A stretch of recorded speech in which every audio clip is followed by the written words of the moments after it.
اور امام الانبیاء صلی اللہ علیہ وسلم نے علامات قیامت بھی بتا دی ہے. قیامت آئے گی اور اس کے بعد جو ہے نا علامات ہوں گی، تو اس کے بعد قیامت قائم ہو جائے گی. بعض علامات چھوٹی ہیں، علامات صغرا اسے کہتے ہیں. بعض علامات کبرا ہیں جنہیں بڑی کہتے ہیں. بعض علامات قیامت چھوٹی اور بعض علامات قیامت بڑی.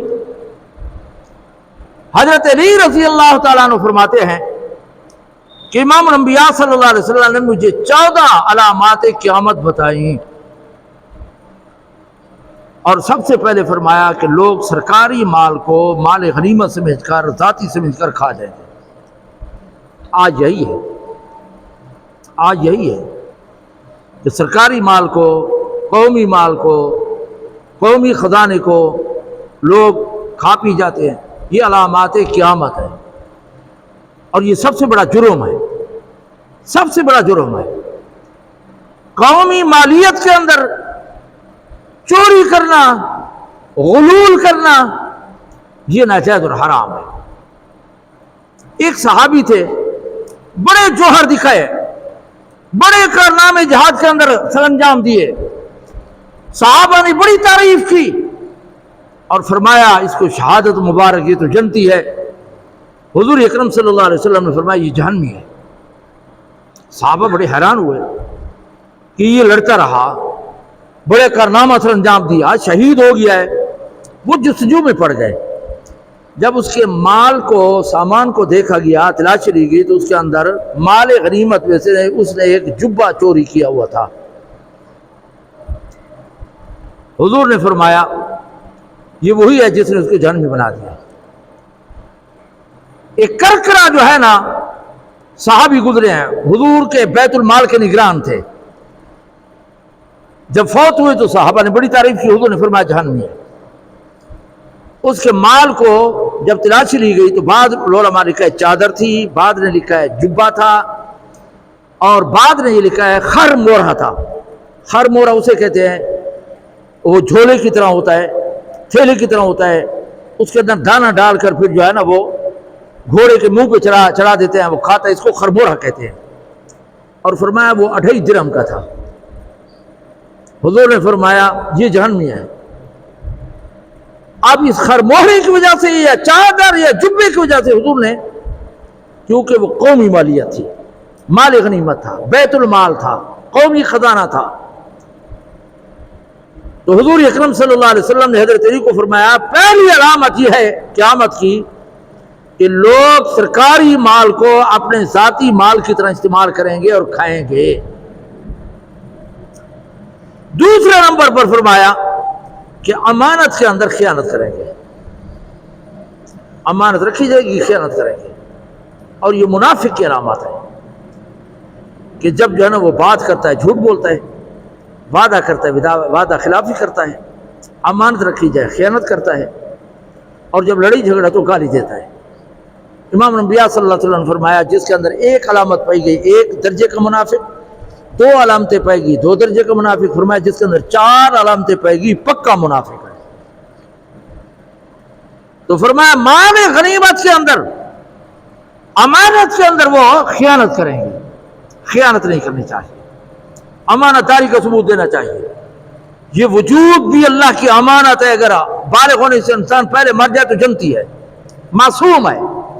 انسان بالغ ہو کر اس کو جہنم کا ایندھن بناتا ہے گناہ کر کے. اس امانت کا بھی خیال کرنا چاہیے. یہ انسان کی اپنی ملک نہیں ہے، یہ اللہ کی طرف سے امانت ہے، اس لیے خودکشی حرام ہے. ہم مولوی بڑے جوش میں آ جاتے ہیں، اگر یہ اس طرح بات ہوئی تو مجھے گولی مار دینا، یہ غلط ہے. جب وجود اس کا نہیں ہے تو یہ کیسے کہتے ہیں مجھے شوٹ کر دینا، مجھے گولی مار دینا؟ یہ امانت ہے، اس کے اندر بھی خیانت نہیں کرنی چاہیے. اور کسی کا جو ہے نا کوئی پیسہ وغیرہ ہو یا کوئی جائیداد ہو یا کوئی سواری ہو، اس کی امانت کرنا بھی ضروری ہے. تو دوسری علامت یہ بتائی قیامت کی، قرب قیامت کی، کہ وہ جو ہے نا کیا امانت کے اندر خیانت کریں گے. تیسرے نمبر پر فرمایا زکوٰۃ کو ٹیکس سمجھیں گے، جرمانہ سمجھیں گے، خوشی دل سے ادا نہیں کریں گے. بڑی بدبختی ہے ہماری. یہ بینکوں کے اندر سالانہ جو ہے نا زکوٰۃ کاٹتے ہیں. اگرچہ شرعی مسئلہ یہ ہے کہ زکوٰۃ بینک سے جو کاٹی جائے ادا نہیں ہوتی. ایک بڑا لمبا مسئلہ ہے, پھر جو ہے نا اصل مقصود رہ جائے گا. بینک کے اندر جو زکوٰۃ کاٹی جاتی ہے یہ زکوٰۃ ادا نہیں ہوتی. اس کے اندر پہلی بات تو یہ ہے کہ چاہے سال گزرا ہو یا نہ گزرا ہو, بینک والے ماہ رمضان کے اندر زکوٰۃ کاٹ لیتے ہیں. حالانکہ مال پر جب زکوٰۃ سال گزرے تب زکوٰۃ واجب ہوتی ہے. حولان حول اسے کہتے ہیں. نمبر 2 یہ ہے کہ مالک کو پتہ بھی نہیں ہے, یہ زکوٰۃ کاٹ دیتے ہیں. زکوٰۃ کے لیے مالک کی رضا اور نیت ضروری ہے. تیسرے نمبر پر یہ صحیح جگہ پہ بینک والے حکومت خرچ نہیں کرتی زکوٰۃ کو اپنے مصرف پہ. آج سے کئی سال پہلے کی بات ہے, یہاں اسٹیڈیم بن رہا تھا تو انہوں نے کہا وہ مکمل تھا, مال زکوٰۃ میں سے جو ہے نا ان کو مکمل کیا گیا. اب اسٹیڈیم بنانے میں جو ہے نا زکوٰۃ لگتی ہے, تو اس لیے بینک میں جو زکوٰۃ کاٹتے ہیں وہ زکوٰۃ ادا نہیں ہوتی. زکوٰۃ انسان اپنی مرضی سے دے گا, نیت کرے گا تب ادا ہوگی. حولان حول ہوگا تب ہوگی. صحیح جگہ پہ صرف کریں گے تب ہوگی. اگر اندھیرے میں آپ نے باپ کو دے دی, کافر کو زکوٰۃ دے دی, صبح کو پتہ چلا کہ یہ تو میرا باپ تھا یا کافر تھا, زکوٰۃ ادا نہیں ہوگی, کیونکہ کافر پر اور باپ پر زکوٰۃ نہیں ہوتی. تو جو بات کرنے والا تھا وہ یہ تھا کہ ہمارے ایمان کی اتنی کمزوری ہے کہ ہمارے سنی جو ہے نا وہ لکھ کر دیتے ہیں بینک کے اندر کہ ہمارا فقہ جعفری سے تعلق ہے, زکوٰۃ نہ کاٹی جائے. لا حول ولا قوت الا باللہ العلی العظیم. کتنی بڑی بدبختی ہے مال کی محبت میں آ کر, حرص میں آ کر, اپنے مذہب کو چھوڑ دیتے ہیں. کیا کہتے ہیں, فارم پر کر دیتے ہیں بینک والوں کو کہ ہمارا تعلق فقہ جعفریہ سے ہے, لہذا ہماری زکوٰۃ نہ کاٹی جائے, کیونکہ شیعہ کا زکوٰۃ نہیں ہے. تو اس لیے جو ہے نا زکوٰۃ دینے کو بوجھ سمجھیں گے. یہ علامات قیامت ہے. اور اسی طریقے سے بیٹا وہ جو ہے نا ماں کا نافرمان ہوگا, ماں باپ کا جو ہے نا نافرمان ہوگا, ماں باپ کو نوکر کی حیثیت دیتا ہوگا, ایسے حکم کرے گا ماں باپ پر جیسے سردار اپنے نوکر پر جو ہے نا حکم کرتا ہے. یہ علامات قیامت ہیں. اور یہ بھی ہے کہ انسان دوست کو ترجیح دے گا, باپ کی نافرمانی کرے گا. آج کئی واقعات ہیں, ماں باپ رو رہے ہیں کہ فلانے کی دوستی نہیں چھوڑتا, ہماری بات نہیں مانتا. یہ علامات قیامت ہیں. اور فرمایا کہ مسجد کے اندر شور و غل ہوگا. جہاں دنیا کی بات ہے, ہمیں مسجد جب بیٹھے ہو نا کوئی گلا شکوہ کر رہے ہوتے ہیں, لین دین ہو رہا ہے, جرگے یہاں بیٹھتے ہیں, بے اشرا ہوتے ہیں, لین دین ہوتا ہے. یہ مسجد اللہ کے ذکر کی جگہ ہے. ایک آدمی تھے, کوئی نوکر آیا اور یہاں بات کی, یہ باہر چلے گئے اور وہاں جا کر پھر واپس آئے. کسی نے کہا کیا بات تھی, خیر تو تھی. انہوں نے کہا نوکر کوئی دنیا کی بات پوچھنا چاہتا تھا, اس لیے میں باہر جا کر اس کو دنیا کی بات بتائی. انہوں نے کہا جب سے میں بالغ ہوا ہوں میں نے مسجد کے اندر کبھی دنیا کی بات نہیں کی. یہ علامات قیامت ہیں کہ مسجد کے اندر شور و غل ہوگا, شور و غل ہوگا.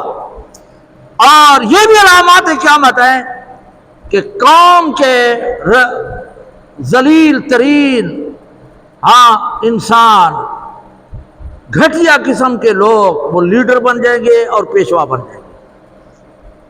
گھٹیا قوموں سے تعلق رکھنے والے شرفاء عزت دار لوگوں کی کوئی جو ہے نا ویلو نہیں ہوگی. گھٹیا قسم کے لوگ لیڈر بن جائیں گے. اور یہ بھی علامات قیامت سے ہے کہ لوگ اپنے بڑوں کی عزت کریں گے ڈر کی وجہ سے کہ اگر اس کی عزت نہ کی نا یہ مارے گا, یہ ظلم کرے گا. کسی کی عزت اس کے ڈر کی وجہ سے کی جائے, یہ علامات قیامت ہے.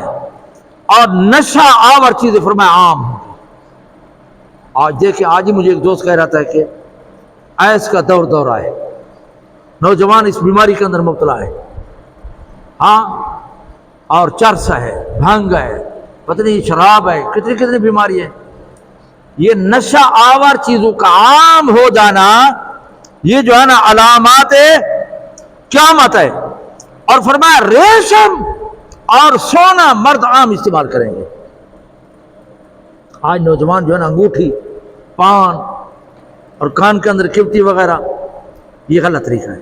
شادی پر ہم انگوٹھی دیتے سونے کی، شرعی طور پر حرام ہے، مرد کے لیے سونا حرام ہے۔ فرمایا علامات قیامت ہوں گی تو یہ کیا ہوگا؟ ریشم اور سونا عام ہوگا۔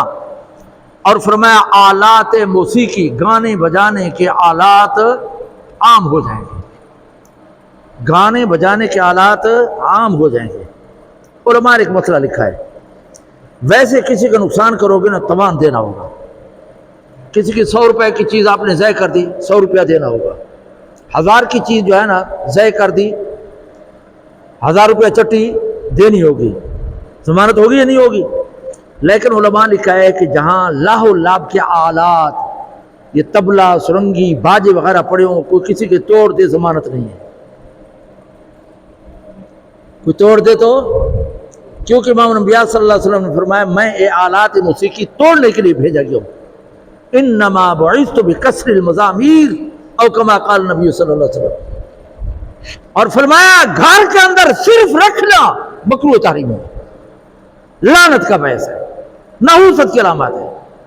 ڈھول، باجے، طبلے گھر پڑے ہوں، یہ جو ہے نا علماء لکھا ہے کہ یہ مکروہ ہے، حرام ہے۔ لیکن علامات قیامت میں یہ ہے کہ یہ عام ہو جائیں گے، موسیقی اور گانے عام ہوں گے۔ حضور اکرم صلی اللہ علیہ وسلم نے فرمایا ایک دور آئے گا کہ گھر گھر کے اندر گانے ہوں گے۔ اب اس وقت تصور کیا جا سکتا تھا کتنے گانے والے ہوں گے، ہر گھر کے اندر ہوں گے۔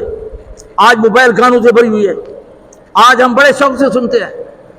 اس لیے حضور اکرم صلی اللہ علیہ وسلم نے فرمایا یہ بے لذت گناہ، اسے بچو، کانوں کی حفاظت کرو، اللہ کی نعمت ہے، اللہ کی نافرمانی پہ نہ لگاؤ، گانے نہ سنو۔ امام الانبیاء صلی اللہ علیہ وسلم نے فرمایا جیسے پہلی امتوں کی شکلیں بگڑ گئی تھی، خنزیر اور باندر بن گئے تھے، فرمایا میری امت بھی خنزیر اور باندر بنے گے۔ صحابہ نے عرض کیا رسول اللہ کلمہ نہیں پڑھتے ہوں گے؟